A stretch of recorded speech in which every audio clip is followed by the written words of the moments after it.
तो है guys, welcome back to another video. तो आज की शुरू में मैं एक गणेश जी का पिक्चर को कलर करने वाला है और अगली पार्ट में हम किया था आउटलाइन। तो इस वाला पार्ट में मैं सिर्फ स्किन टोन को कलरिंग करने वाला हूँ। तो देखो मैं कैसे कलरिंग करता हूँ। तो बताया तो मैं इस कलरिंग में करने वाला हूँ वाटर कलर से। तो वाटर कलर में स्किन टोन रहता नहीं है, तो हम बनाएंगे स्किन टोन। कैसे बनाते हैं वो देखो। ज़्यादा क्वांटिटी में वाइट मिसाएंगे और थोड़ा सा ऑरेंज लेंगे। इससे क्या होगा, अच्छे से जो स्किन टोन है वो बन जाएगा। ज़्यादा ऑरेंज मिसाओगे तो डीप कलर बनेगा स्किन टोन। और इस ड्राइंग को बनाने के लिए हम लोग ग्रिड मेथड यूज़ किए थे, इसीलिए उसको मिटाने के लिए, मतलब हल्का करने के लिए थोड़ा सा मैं इरेज कर देता हूँ। इसका हल्का करने के लिए मैं इस इरेजर का हेल्प ले लूँ, बट आप कोई भी इरेजर से इसको हल्का कर सकते हो।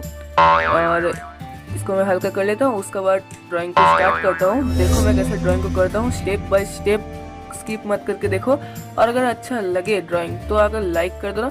इस वीडियो पे लाइक एम रखते हैं ओनली 10 लाइक का। और अगर ऐसे इंटरेस्टिंग वीडियो और भी देखना है तो मेरे चैनल को आप सब्सक्राइब भी कर सकते हो।